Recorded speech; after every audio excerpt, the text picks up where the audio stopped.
He talked about being phony. Those 15 Nobel laureates, economists, they all said that if Trump is reelected, we're likely to have a recession and inflation is going to increasingly go up. And by the way, worst president in history, 159 presidential scholars voted him the worst president in the history of the United States of America. President Biden, thank you so much. Let's turn to the cost of child care, which many American families struggle to afford. President Trump, both you and President Biden have tried to address this issue, but the average cost of child care in this country has risen to more than $11,000 a year per child. For many families, the cost of child care for 2 children is more than their rent. In your second term, what would you do to make child care more affordable? Just to go back, the general got fired because he was no good. And if he said that, that's why he made it up. But we have 19 people that said I didn't say it, and they're very highly respected, much more so than him. The other thing is, he doesn't fire people. He never fired people. I've never seen him fire anybody. I did fire a lot. I fired Comey because he was no good. I fired a lot of the top people at the FBI, drained the swamp. They were no good. Not easy to fire people. You'd pay a price for it, but they were no good. I inherited these people. I didn't put them there. I didn't put Comey there. He was no good. I fired him. This guy hasn't fired anybody. He never fires.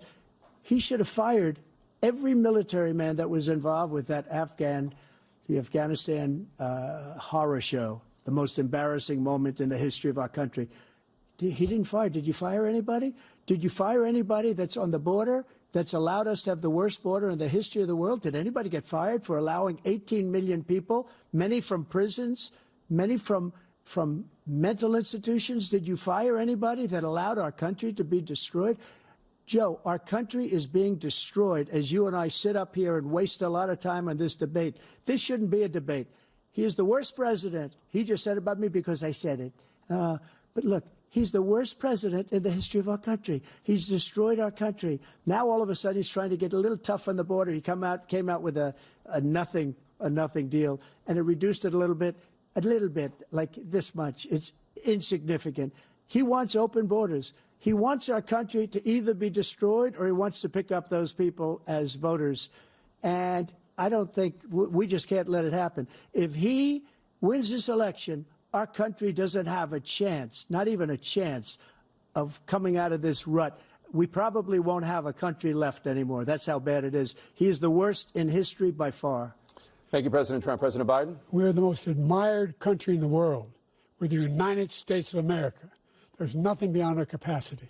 We have the finest military in the history of the world, the finest in the history of the world. No one thinks we're weak.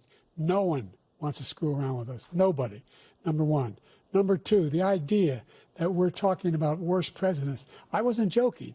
Look it up or go online.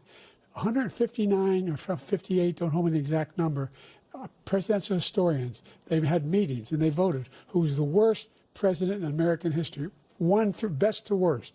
They said he was the worst in all of American history. That's a fact. That's not conjecture.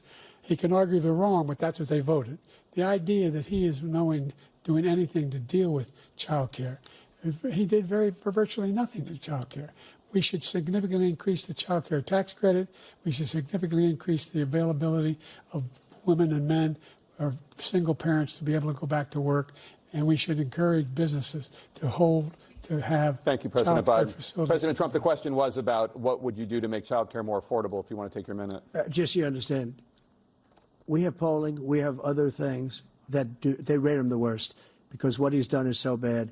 And they rate me, I'll show you, I will show you, and they rate me one of the best, okay? And if I'm given another 4 years, I will be the best. I think I'll be the best. Nobody's ever created an economy like us. Nobody ever cut taxes like us. He's the only one I know. He wants to raise your taxes by 4 times. He wants to raise everybody's taxes by 4 times. He wants the Trump tax cuts to expire. So everybody, including the 2 of you, are going to pay 4 to 5 times.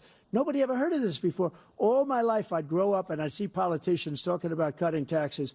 When we cut taxes, as I said, we did more business. Apple and all these companies, they were bringing money back into our country. The worst president in history by far, and everybody knows it. President Biden? Look, the fact of the matter is that he's dead wrong about, he's increased the tariff, he will increase the taxes on middle-class people. I said I'd never raise a tax on anybody making less than $400,000. I didn't. But this tariff is 10% tariffs. Everything coming in the country, you know what the economists say?